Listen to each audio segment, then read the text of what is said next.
Yo, what is up guys, DSY here, and today I am just gonna show you one of the latest monster that just joined the roster, none other than Oroshi Kirin. So Oroshi Kirin is just a deviant of the normal Kirin, and I wouldn't really go for stats comparison, but I'm just gonna give you guys a general idea what is the distribution for Oroshi Kirin actually looks like. So basically here are how Oroshi's Kirins are. I'm comparing them with Velkana as well as Kushala.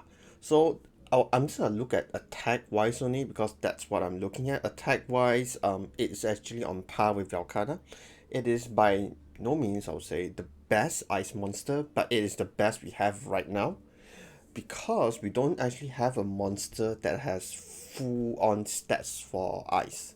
That's all I can say. But the damage that Orochi can actually dish out is pretty decent, and I am liking Orochi because of the fact that Orochi can actually crit more often than Velkana.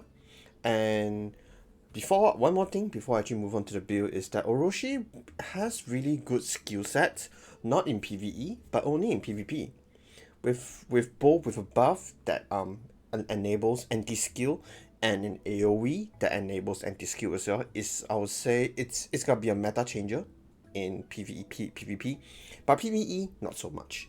So that's all about me blabbering around. So I'm just gonna talk about my build, my stats, and so on and so forth. So basically, my Orochi is level 90. These are his stats, or its stats. He had total of 655 ice attack, 492 defense, and a weakness of 246 to fire. HP is 540.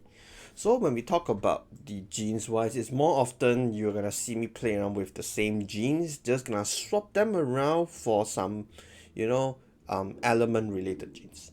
So I have critical XL, ice boost XL, salt in the wood XL, head to head master XL, kinship skill plus XL, Isora, pump up, as well as thousand blade.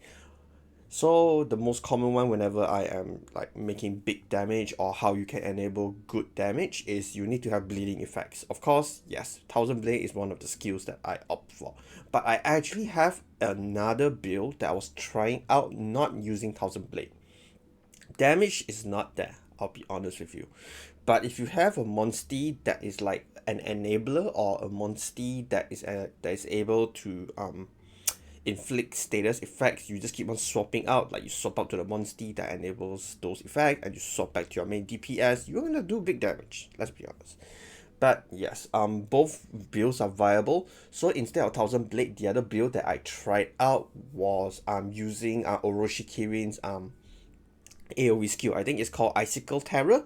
But yes, those are the two builds that I have like tried them out. I say that Orochi actually is a fun unit.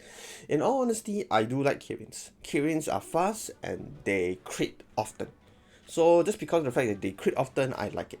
The more we are able to crit, the better DPS we have.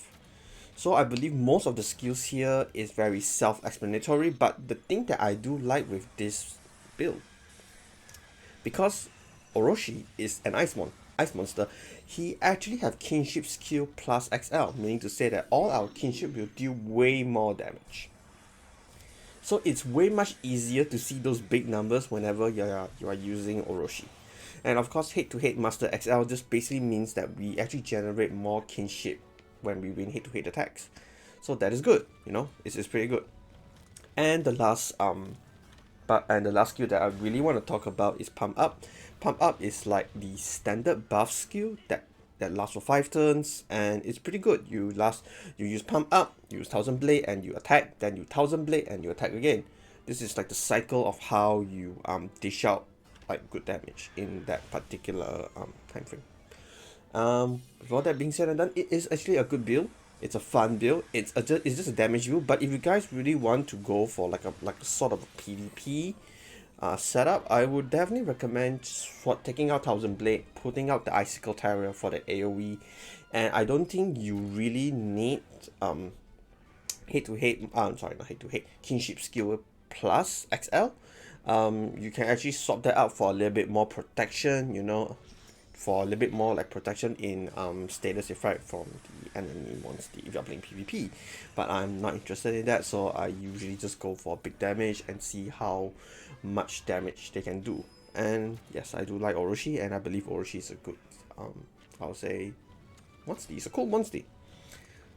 With all being, well, I think that's all I have to say and the build that I have to share. It's a fun build, like I always say. Always build this type of builds if you're looking for monsters or monster that you really like.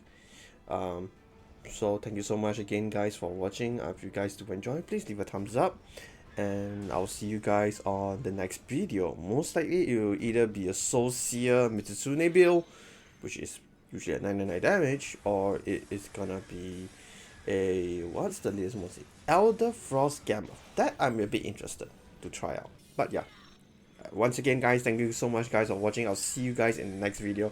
Leave a thumbs up, subscribe, and I'll see you guys. Peace.